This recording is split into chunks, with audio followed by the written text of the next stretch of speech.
L'économie numérique est désormais à la mode au Cameroun et dans cette frénésie observée, l'Agence nationale des technologies de l'information et de la communication, l'ANTIC, a tenu à sensibiliser le public sur les dangers de la cybercriminalité, une épine à ne pas négliger dans cette marche vers le développement de l'économie numérique. Au cours d'un forum organisé les 1er et 2 mars dernier à Douala, la capitale économique du Cameroun, il a été relevé que les dégâts liés à la cybercriminalité s'élèvent à 40 milliards de francs CFA. Il y a donc urgence. Jefté Tchémédié et Yannick Ngolé y étaient pour ActuNet. Avec la progression fulgurante du taux de pénétration d'Internet sur le continent africain, les États font de plus en plus face à une percée de la cybercriminalité. Le Cameroun, en Afrique centrale, n'échappe pas à cette triste réalité et subit de plein fouet les effets dévastateurs de la cybercriminalité.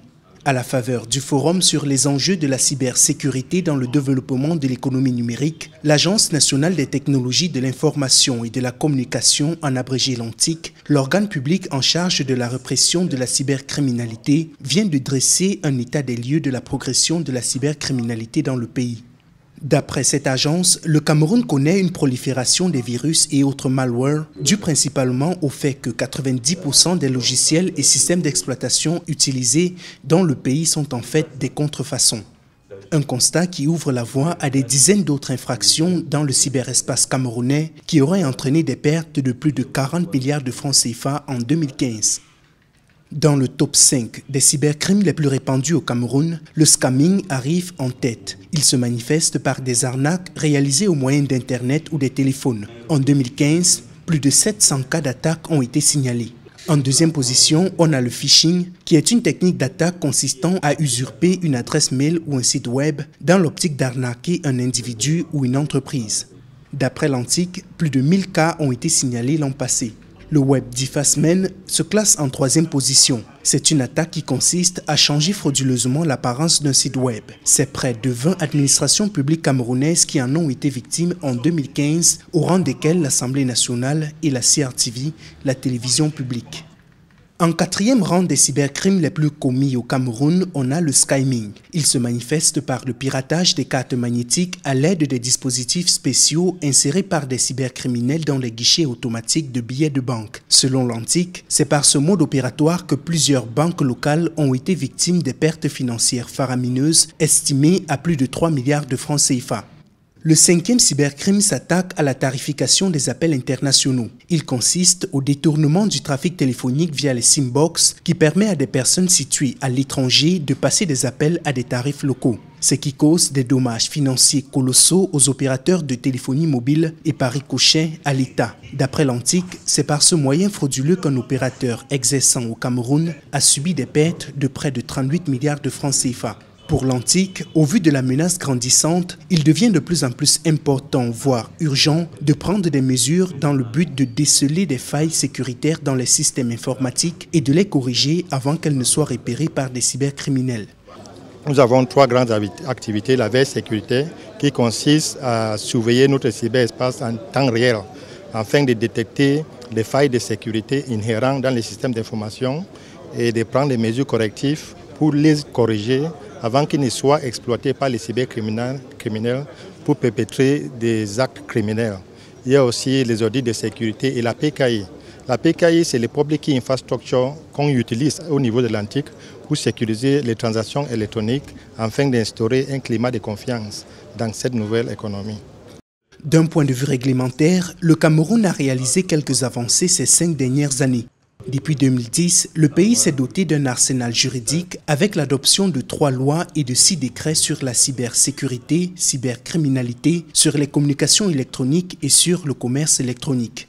Côté infrastructurel, on a noté la création de l'ANTIC et de l'Agence nationale de régulation des télécommunications, tous deux chargés de réguler le secteur. Le ministère des Postes et Télécommunications a lui aussi connu une réorganisation. En réalité, il n'y a pas de développement de l'économie numérique sans cybersécurité. Dès qu'on va sur Internet, on est un facteur à risque pour subir les attaques des cybercriminels. Donc, or, l'économie numérique se base sur le support Internet. Donc, il faut d'abord sécuriser l'Internet pour être sûr de pouvoir développer l'économie numérique. Avec un taux de pénétration d'Internet de 11% d'après l'UIT, le Cameroun se trouve donc plus que jamais sous la menace sans cesse grandissante de la cybercriminalité. L'enjeu des années à venir sera donc de s'adapter aux nouvelles formes de menaces et d'anticiper sur les attaques dans cette nouvelle guerre qui se déroule par ordinateur interposé. Le cybercrime, donc, une véritable gangrène pour le développement de l'économie numérique. Pour en parler, je suis avec Marc-Marcelin Manga. Il est expert en système d'information. Merci d'avoir accepté notre invitation. Merci, madame. Alors, on parle de l'économie numérique et on parle du cybercrime. Quel est le lien selon vous? L'économie numérique, c'est l'ensemble des activités économiques sur le cyberespace. Il y a à côté des personnes ou des entités, même des États, qui font un peu du voyou, de la malveillance, qui veulent frauder les transactions, qui veulent détourner les paiements. C'est là le lien. Donc il y en a qui travaillent au sens économique normal, il y en a qui travaillent pour la malveillance. Et la cybercriminalité, c'est ça. C'est-à-dire qu'ils veulent tirer profit des failles de sécurité. Et on parle beaucoup du développement de l'économie numérique au Cameroun au moyen du discours du président de la République il y a quelques mois. Qu'est-ce que cela vous inspire personnellement? Oui, c'est une très bonne opportunité pour le Cameroun. Pour les jeunes surtout, on est en plein là dans la création de l'emploi. C'est un grand espoir. Il faudrait qu'on le saisisse au bon moment. Parce que justement, vos chiffres là, au début du reportage m'ont fait un peu ticket. Parce qu'en fait, c'est de nature à créer une psychose. Je voudrais qu'il n'y ait pas de psychose. Parce que la volonté politique est réelle et d'après ce qu'on voit, les choses sont en marche. Il y a une construction, il y a un cadre réglementaire. Pour vous, il ne faut pas avoir peur du cybercrime, il ne faut pas que ça ralentisse. Mais est-ce que l'environnement aujourd'hui au Cameroun permet d'être rassuré? Je pense qu'il est en construction. Je ne voudrais pas qu'on fasse des comparaisons comme on a toujours l'habitude de faire. Parce qu'un chiffre comme 40 milliards qui ont été perdus, je ne sais pas si on a recensé les chiffres des entreprises de téléphonie mobile, oui, des pertes déclarées par des entreprises. Recenser les vols qui est dans les boutiques et autres pour l'économie classique. Non, en plus, ces activités ne se sont pas arrêtées. Il est juste question, est-ce que nous comprenions qu'il faut travailler davantage? Tout à l'heure, on a parlé de renforcer la confiance.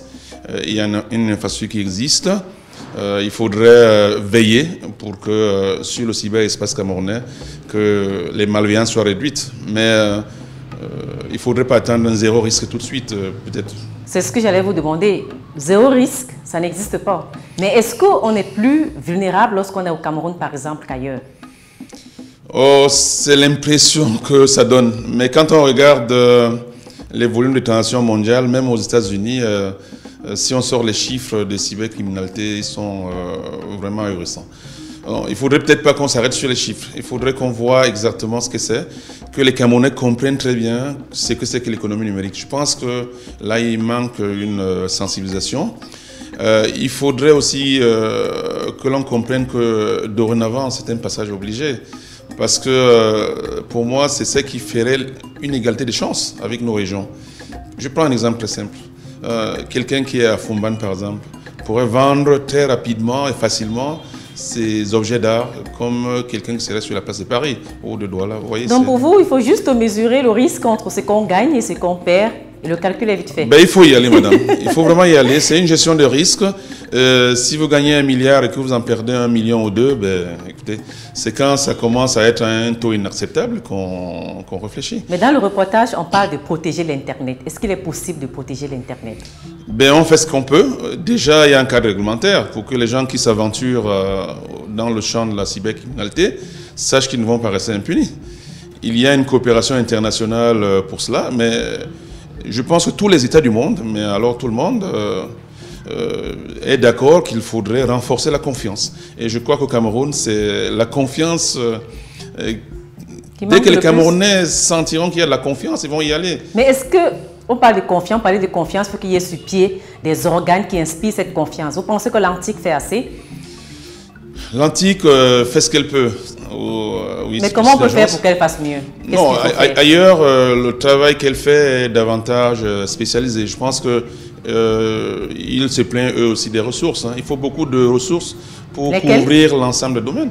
Il faut des spécialistes pour la veille au quotidien, hein, pour sécuriser notre cyberespace. Il faut des spécialistes pour faire la sensibilisation, la formation. Il faut des spécialistes pour coacher les entreprises qui vont développer des services innovants sur l'Internet, dans la nouvelle économie. Il faudrait, il y a énormément de métiers, soutenir la police au niveau du criminel ou du pénal. Il faut beaucoup de monde. Donc je pense que l'antique toute seule, là, avec l'effectif qu'il y a maintenant, ce n'est pas encore suffisant. Mais nous, les simples utilisateurs, ou bien les jeunes entrepreneurs qui veulent se lancer, est-ce qu'il y a des attitudes qu'ils doivent avoir, par exemple, pour favoriser le travail de ceux qui sont censés mener les enquêtes plus tard, s'il y a attaque? En fait, quand on y va, je pense que c'est le risque ou bien la fraude ou la malveillance qu'on nous fait subir, on la rencontre sur le chemin. Tout de suite, là, je pense qu'il y a une façon de travailler dans les environnements de l'économie numérique, non sur Internet. Il y a des logiciels qui existent, il y a un ensemble de crimes qui sont répertoriés, dont on connaît la solution. Mais chaque jour, il en est. Donc, on parle beaucoup, par exemple, de l'utilisation du .cm. Le Cameroun essaie de vulgariser. Est-ce que ça protège, par exemple, d'une façon ou d'une autre? Oui. Disons qu'un .cm, c'est simplement comme un .fr ou n'importe. Le Cameroun s'identifie par ça. C'est déjà bon que nous, Camerounais, nous identifions par ça. Parce que quand on a quand même une entreprise à Douala qui apporte un .cm, ça fait déjà une confiance, elle est ici. Et s'il y a un problème au niveau du .cm, nos organisations, nos organismes ici sont très compétents pour agir tout de suite et de façon autoritaire. Et si jamais vous avez un serveur qui est hébergé très loin, ça pose un problème de collaboration et les délais peuvent être longs. Oui, préférentiellement le .cm, si possible. C'est vrai que je vous trouve très optimiste. Je voudrais bien, madame. On va sortir par une dernière question. Est-ce que pour vous, il y a quand même des comportements à risque pouvant exposer l'utilisateur au cybercrime? Oui, évidemment, tout le monde y va, chacun avec ses moyens, ses objectifs.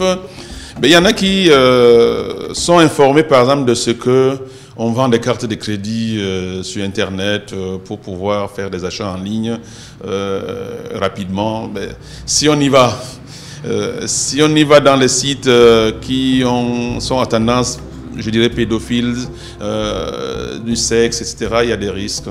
Donc, si on répond à des courriers parce que quelqu'un vous fait une proposition en vous disant donnez-moi votre numéro de compte et tout ça, et je vais vous faire ceci, cela, non.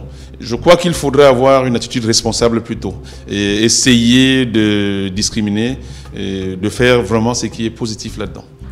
Une toute dernière question avant de se séparer pour revenir un peu sur l'économie numérique. Oui, madame. On en parle beaucoup au Cameroun ces derniers temps, mais les gens estiment que les conditions pour le développement de cette économie-là ne sont pas encore mises en place. Par exemple, Internet est jugé encore très cher.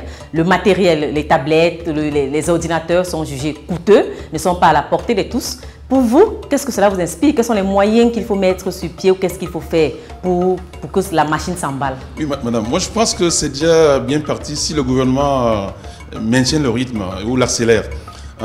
Il faudrait, pour Internet par exemple, mettre en place des mécanismes d'économie d'échelle. Il faudrait qu'on soit nombreux à l'avoir et moins cher et ça va le vulgariser totalement. Ensuite, une dernière chose qui me tient à cœur, les logiciels libres. Aujourd'hui, si on veut s'installer, on doit acheter une licence d'un logiciel. Il y en a un logiciel équivalent, enfin il y a des logiciels équivalents pour ce qu'on achète à une fortune sur l'Internet. On le télécharge et on commence à travailler tout de suite. Essayez par exemple dès ce soir un traitement de texte qu'on appelle OpenOffice. Il est gratuit et vous allez voir que vous ne perdez rien avec Office. Donc c'est tous ces mécanismes-là qui vont faire à ce que, avec des mesures incitatives, il faut qu'on aide les jeunes qui ont des projets innovants et qu'on les incite à la créativité et à leur installation. Et tout devrait s'emballer, je vous assure. Merci. Merci beaucoup, Marcelin Manga, d'être passé sur ce plateau. Merci, madame. Merci.